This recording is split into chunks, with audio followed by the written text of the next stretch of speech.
সারাপুল নলাবড়া বালিকা বিদ্যালয়ের মাঠে বনগাঁ লোকসভা কেন্দ্রের তৃণমূল কংগ্রেসের প্রার্থী বিশ্বজিৎ দাসের সমর্থনে হাজার হাজার কর্মী সমর্থকদের উপস্থিতিতে বক্তব্য রাখছেন বিধায়ক বীণা মণ্ডল।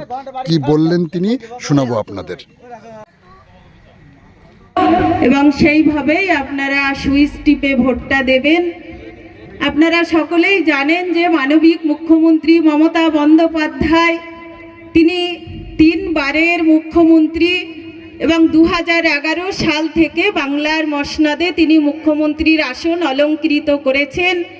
একটা ভেঙে পড়া বাংলা, একটা অনুন্নয়ন বাংলা, যে বাংলায় মহিলাদের সম্মান ছিল না, যে বাংলায় কৃষক, শ্রমিক, বুদ্ধিজীবী, শিক্ষিত মানুষের সম্মান ছিল না, সেই বাংলাকে ধাপে ধাপে মানবিক মুখ্যমন্ত্রী মমতা বন্দ্যোপাধ্যায় তিনি এগিয়ে নিয়ে গেছেন। পাহাড় থেকে সাগর, সাগর থেকে গ্রামের এ প্রান্ত থেকে ও প্রান্তে তিনি পৌঁছে দিয়েছেন। এবং তিনি যখন জাতীয় কংগ্রেসে ছিলেন সেই সময় তিনি বুঝেছিলেন যে বাংলা এবং বাংলার মানুষকে বাঁচাতে গেলে তার একটা পৃথক মঞ্চ দরকার, আলাদা একটা দল তার দরকার। তাই তিনি তৃণমূল কংগ্রেস দলটি প্রতিষ্ঠিত করেছিলেন 1998 সালে 1 জানুয়ারি। নানা করে অনেকটা বছর উত্তীর্ণ হয়ে গেছে। মমতা বন্দ্যোপাধ্যায় ক্ষমতায় আসার পরে বাংলার মানুষকে যে সম্মান দিয়েছে কোনো রাজনৈতিক দল সেটা করে দেখাতে পারেনি। আজকের মহিলাদের যে সম্মান দিয়েছে, বিশেষ করে লক্ষ্মীর ভাণ্ডারের মধ্য দিয়ে তাদেরকে অর্থনীতি এবং সামাজিক দিক দিয়ে এগিয়ে নিয়ে গেছেন মানবিক মুখ্যমন্ত্রী মমতা বন্দ্যোপাধ্যায়। আজকের 1000 টাকা জেনারেল মহিলা এবং এসা কৃষক, তাদের জন্য বছরে 10,000 টাকা কৃষক বন্ধু, ডেথ বেনিফিট 2 লক্ষ টাকা। আজকে দুয়ারে সরকার আমাদের গভর্নমেন্টের একটা অভিনব প্রয়াস। 25টা টেবিল বসে, সেই 25টা টেবিলে আপনাদের যার যা সমস্যা সেই ডকুমেন্টস আপনারা সেখানেই কিন্তু সাবমিট করেন, অলরেডি সেটা সলভ হয়ে যাচ্ছে। স্বাস্থ্যসাথী 5 লক্ষ টাকা, এই রকম হাজারো প্রকল্প মানবিক মুখ্যমন্ত্রী মমতা বন্দ্যোপাধ্যায় বাংলার মানুষকে দিয়ে সুরক্ষিত করে রেখেছেন। আমাদের লড়াইটা কিন্তু বিজেপির সাথে, এটা মাথায় রাখতে হবে।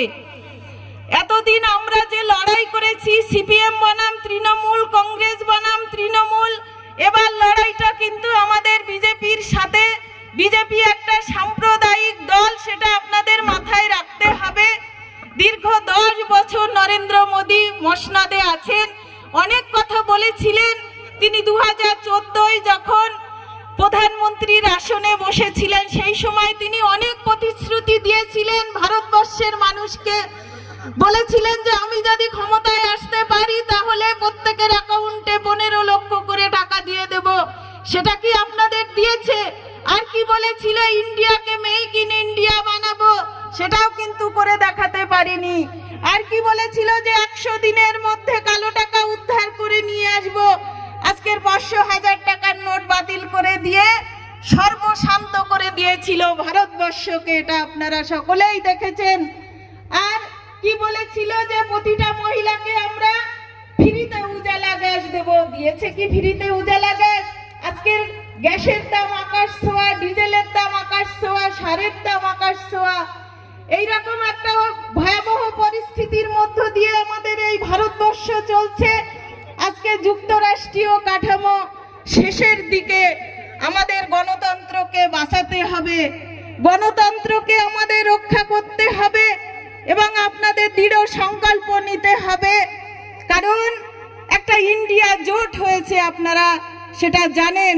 একজোট হয়ে ইন্ডিয়া জোট হয়েছে, ইন্ডিয়া তার নাম দিয়েছে মানবিক মুখ্যমন্ত্রী মমতা বন্দ্যোপাধ্যায়। এবং আগামী দিনে এই ইন্ডিয়াই কিন্তু ক্ষমতায় আসবে। আজকের বিজেপির যেসব স্টেট আছে সেই সব স্টেটের আসনগুলো কিন্তু টলমলো। আমাদের রাজ্যেও সেম, বিজেপির যে 18টা আসন সেই 18টা আসনও কিন্তু টলমলো। আমরা কিন্তু বনগাঁ লোকসভা অবশ্যই জিতব। আপনাদের সেই দৃঢ় সংকল্প নিতে হবে। সামনে যে লোকসভা নির্বাচন, আর আমরা 18 তারিখ পর্যন্ত প্রচার করতে পারবো, তারপরে আমরা আর কিন্তু করতে পারবো না। সিএ নিয়ে অনেক কথা বলছে, সিটিজেনশিপ অ্যামেন্ডমেন্ট অ্যাক্ট, যেটা যে নতুন করে আপনাদের আবার নাগরিকত্বের প্রমাণ দেখাতে হবে। কারণ আমি তো এই ইন্ডিয়ায় জন্মগ্রহণ করেছি, আমার আই কার্ড আছে, আমার আধার কার্ড আছে, আমি এই স্কুলে পড়াশোনা করেছি, আমি কলেজে পড়াশোনা করেছি, তাহলে নতুন করে কেন আমার আবার নাগরিকত্বের প্রমাণ দেখাতে হবে? অলরেডি প্রসেস তৈরি করছে বিজেপি সরকার, এটা আপনাদের মাথায় রাখতে হবে, মাথায় রাখতে হবে আপনাদের।